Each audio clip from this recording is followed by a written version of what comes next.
உரை வட்டார தலைவர்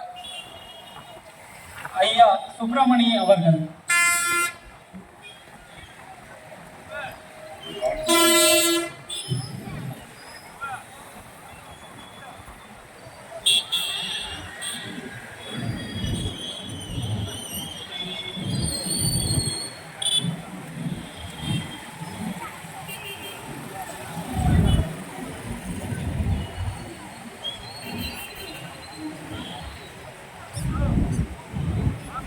இந்த நிகழ்ச்சிக்கு வந்திருக்கும் அனைவரையும் வருகன வரவேற்கிறேன். தலைமை பொறுப்பு ஏற்றிருக்கும் அண்ணன் இளையராஜா அண்ணனை வருக வருக என இருகரம் கூட்டி வணங்குகிறேன். முன்னிலை பொறுப்பை ஏற்றிருக்கும் முகமது ஜான் அவர்களை வருக வருக என இருகரம் கூட்டி வரவேற்கிறேன்.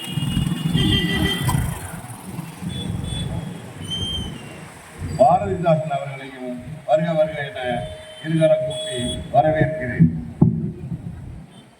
முகுந்தன் அவர்களையும் மணச்சன்னூர் வட்டாரத்திலிருந்து வந்திருக்கும் முகுந்தன் அவர்களையும் வரவேற்கிறேன். விஜயகுமார் கணிகைமலை மாவட்ட பொதுச்செயலாளர், புருஷோத்தமன் மாவட்ட பொறுப்பாளர், சிவசாமி அண்ணன் மாவட்ட தலைவர்,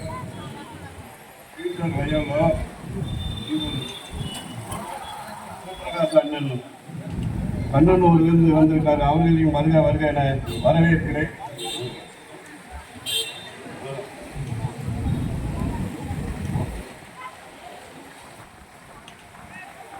மன்னச்சன்னூரிலிருந்து வந்திருக்கும் அண்ணன்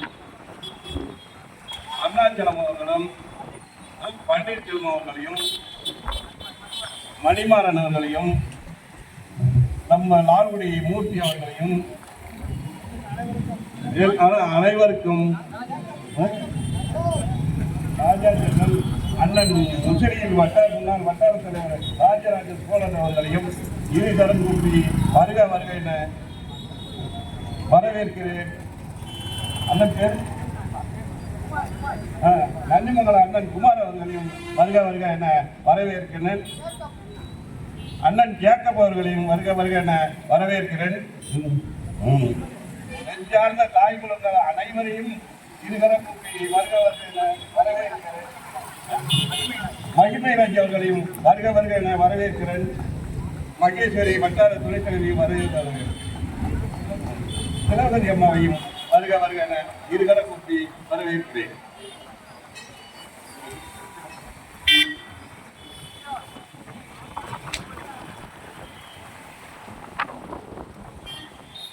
இங்கு வருகை தந்துள்ள அத்துணை பிரிவுகளை சார்ந்த தலைவர்களையும், பொருளாளர்களையும், செயலாளர்களையும், நகர தலைவர்களையும் வருக வருக என வரவேற்கின்றோம்.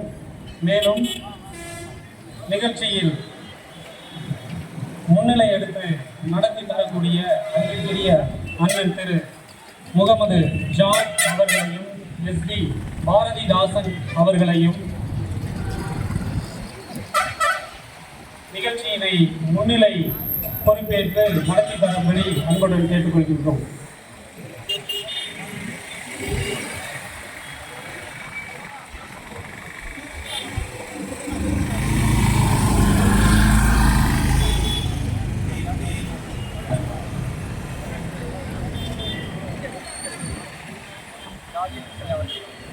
ஜாகிர் ஹுசேன் அவர்களையும் வருக வருக நான் வரவேற்கிறேன். தமிழ்நாடு காங்கிரஸ் கமிட்டியின் மாநில தலைவர் அண்ணன் கு. செல்வப்பிரந்தை அவர்களை அவதூறாக பேசிய பிஜேபி மாநில தலைவர் ஆட்டுக்குட்டி அண்ணாமலை அவர்களை கண்டித்து இந்த கண்டன ஆர்ப்பாட்டம் 25 வருட காலத்திற்கு பிறகு லால்குடியில் மாபெரும் ஆர்ப்பாட்டமாக நடைபெற்றுக் கொண்டிருக்கிறதுக்கு நம்முடைய காங்கிரஸ் பேரியக்கத்தின் தோழர்களும், நண்பர்களும், வட்டார, நகர, அல்லாமல் மாவட்ட அமைப்பை சேர்ந்த நிர்வாகிகள் அனைவரையும் வருக வருக என வரவேற்று நம்ம ஆரம்பிப்போம். இதில் என்னன்னு பார்த்தீங்கன்னா, இந்த ஆர்ப்பாட்டம் என்னன்னு பார்த்தீங்கன்னா, எல்லாருமே நம்ம சென்னைக்கு போயிருக்கோம். அழகான சென்னையை வந்து பார்த்தீங்கன்னா மெட்ரோவை பார்த்துருக்கோம், விமான நிலையை பார்த்துருக்கோம். அதெல்லாம் பார்த்தீங்கன்னா நவநாகரிகமான மனிதர்கள், அது இல்லாமல் ஆடம்பரமான மாளிகைகளை பார்த்துருப்போம். ஆனால் ஒதுக்கப்பட்ட, அதாவது சென்னையில் உள்ள ஆதி மக்களை வந்து நம்ம எங்கேயாச்சும் பார்த்துருக்கோமா?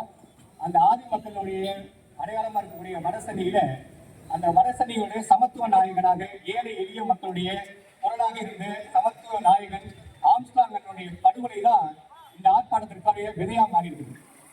ஒரே ஒரு நிமிஷம் பார்த்தீங்கன்னா மாநில தலைவர் பகுஜன் மாநில தலைவர் அந்த சமத்துவ நாயகன் அண்ணன் ஆம்ஸ்ட்ராங் அவருடைய மரணத்திற்கு ஒரு நிமிடம் மௌன அஞ்சலி செலுத்துவோம்.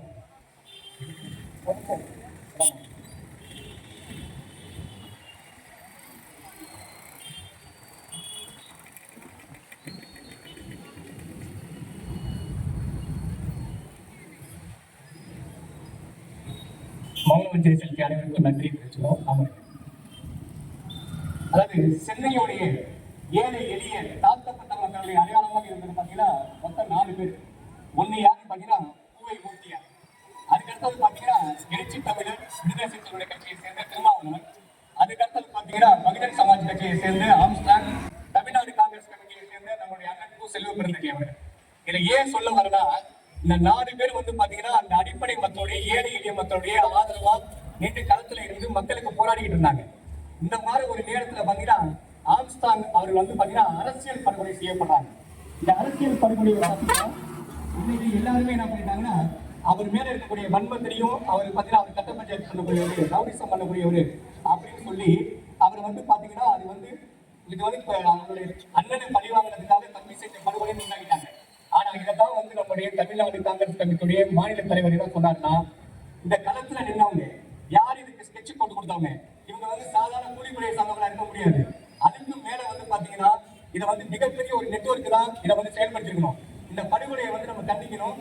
தமிழ்நாடு அரசு வந்து பாத்தீங்கன்னா உளவுத்துறையும் சரி, அது மட்டும் இல்லாம மற்ற காவல்துறை அதிகாரிகளை வந்து நம்ம வந்து தரம் பிரிச்சு அவங்க வந்து தேர்தல் கட்சியை உட்படுத்தி இன்னைக்கு ஒரே ரவுடிசத்தை முயற்சி ஆகும் அப்படின்னு சொல்லியிருக்காங்க. அது மட்டும் இல்லாம என்ன சொல்றாரு நம்முடைய மாநில தலைவர் சொல்றாருன்னா, இது வந்து ஆருத்ரா என்ற நிறுவனம் வந்து சம்பந்தப்பட்டிருக்கு. இந்த ஆருத்ராங்கிற நிறுவனம் என்னன்னு பாத்தீங்கன்னா கோல்டு நிறுவனம். இந்த நிறுவனம் எதுக்காக சம்பந்தப்பட்டிருக்குன்னா சென்னை தான் தலைமையிடமா கொண்டு 25 நகரங்கள்ல, அதாவது ஆரணி, செய்யாறு, அதாவது காஞ்சிபுரம், செங்கல்பட்டு இந்த இடங்கள்லாம் பாத்தீங்கன்னா தொழில் நடத்தி கொண்டிருக்க நிறுவனம். இந்த தொழில் நடத்தி கொண்டிருக்க நிறுவனம் என்ன பண்றாங்க அப்படின்னா, ஏழை எளிய மக்கள், தாழ்த்தப்பட்ட மக்கள், சமூக மக்கள் என்ன பண்றாங்கன்னா, 1 லட்சம் நீங்க இந்த கம்பெனியில இன்வெஸ்ட்மெண்ட் பண்ணீங்கன்னா ஒரு 30,000 ரூபாய் மாசம் வட்டி தரேன்னு சொல்றாங்க. இதை நம்பி இந்த மக்கள் எல்லாம் போய் அதை இன்வெஸ்ட்மெண்ட் பண்றாங்க. இன்வெஸ்ட்மெண்ட் பண்றது என்னன்னு பார்த்தா அதுக்கப்புறம் வட்டியும் வரல, அதோட பணமும் வரல. இந்த மக்கள் பாதிக்கப்படுறாங்க. இந்த பாதிக்கப்படும் போது இதை வந்து என்ன பண்றாங்க, 2 நிர்வாக இயக்குனர், ஒரு நிர்வாக இயக்குனர் ஹரிஸ், அவர் என்ன பண்றாங்கன்னா 16 கோடி வந்து பிஜேபி கட்சியில கொடுத்து தன்னை இணைச்சிக்கிட்டு தனக்கு வந்து தட்டா பேர் கொடுத்துருக்காரு. அதே நேரத்தில் பாத்தீங்கன்னா 100 கோடி ரூபாய் வந்து பாத்தீங்கன்னா இந்த ஆட்டுக்குட்டி அண்ணாமலைக்கு கைமாறிடுது. இந்த ஆட்டுக்குட்டி கைமாறதோட விளைவு என்னன்னு பாத்தீங்கன்னா ஐரோப்பாவோட ஒரு டிவியை வாங்கி போட்டுருக்காரு. அதைத்தான் என்ன பண்ணிருக்காரு, இந்த குற்ற வழக்குகள் நெருக்கடியில் வருது, தன்னை அரெஸ்ட் பண்ணிடுவாங்கன்னு சொல்லிதான் இன்னைக்கு நான் வந்து பாத்தீங்கன்னா மேற்பட்ட சர்வதேச அரசியல் படிக்க போறேன்னு சொல்லி இன்னைக்கு 6 மாதம் நான் மாநில தலைவர்கிட்ட இருந்து எடுத்துக்கிறேன், நான் வெளியேறேன்னு சொல்லிட்டு இன்னைக்கு இந்த நாட்டினுடைய பொருளாதாரம் துப்பாக்கி தணிக்கை உருவாகிற தலைவர்கள் வந்து இன்னைக்கு 36 உளவுத்துறை அமைப்பு கொடுத்துருக்குது. 36 பக்கங்கள்ல 261 குற்றவாளிகளை வந்து இவங்க வந்து பாத்தீங்கன்னா கட்சியில சேர்த்துட்டாங்க. ஒரு கட்சிக்கு வந்ததுக்கு அப்புறம் இவங்க என்ன சொல்றாரு, கர்நாடகா நான் எம்பியா இருக்கும் போது நான் வந்து பாத்தீங்கன்னா சிங்கம் சூர்யா மாதிரி வேட்டையாடி ரவுடிகள் எல்லாம் வந்து நான் வந்து அரெஸ்ட் பண்ணேன் அப்படின்னாரு. இன்னைக்கு என்ன பண்ணிருக்காரு, குற்றவாளிகள் எல்லாம் கூப்பிட்டு வந்து தன் பட்டியலை சேர்த்துட்டு இருக்காரு. காமாரியங்கள்லாம் இன்னைக்கு வந்து பாத்தீங்கன்னா குற்றவாளிகளுடைய கூடாரமா மாறிட்டு. இதைதான் அண்ணன் செல்வ பிறந்தகை சொன்னாரு. என்னன்னா ஆம்ஸ்ட்ராங் கொலை வழக்குல நீங்க வந்து இது என்ன பண்ணணும்னா, எல்லாருமே நீங்க வந்து ஒரே நோக்கத்தை பாக்குறீங்க. இது வந்து பாத்தீங்கன்னா கூலிப்படையால ஏவப்பட்ட கொலை நினைக்கிறீங்க. அப்படி இல்ல, இதுல ஆருத்ரா அல்லாம ஆர்கேஸ் அண்ணாமலை சம்பந்தப்பட்டிருக்காங்க. இது மிகப்பெரிய வந்து பின்னடைவை ஏற்படுத்தும், அரசியல் ரீதியில தாழ்த்தப்பட்ட மக்களுக்கு போராடக்கூடியவங்களுக்கு சொன்னதுக்கு அப்புறம் அவர் அண்ணாமலை என்ன சொல்றாருன்னா, ரவுடி லிஸ்ட்ல இருக்காரு செல்வபிரந்தை அவர்கள், ஹிஸ்டாரிக்கல் லிஸ்ட்ல இருக்காருன்னு சொல்றாங்க. அப்ப ரவுடி லிஸ்ட்ல இருக்காருன்னா எப்படி 2006 சட்டமன்ற தேர்தலில் ஒரு உறுப்பினர் ஆக முடியும்? அதே நேரத்தில் பாத்தீங்கன்னா இன்னைக்கு சட்டமன்ற குழு தலைவராக முடியும், இன்னைக்கு தமிழ்நாடு காங்கிரஸ் கமிட்டியோட தலைவராக முடியும். அதுல நினைச்சு பார்க்கணும் நம்ம எல்லாத்துக்குமே.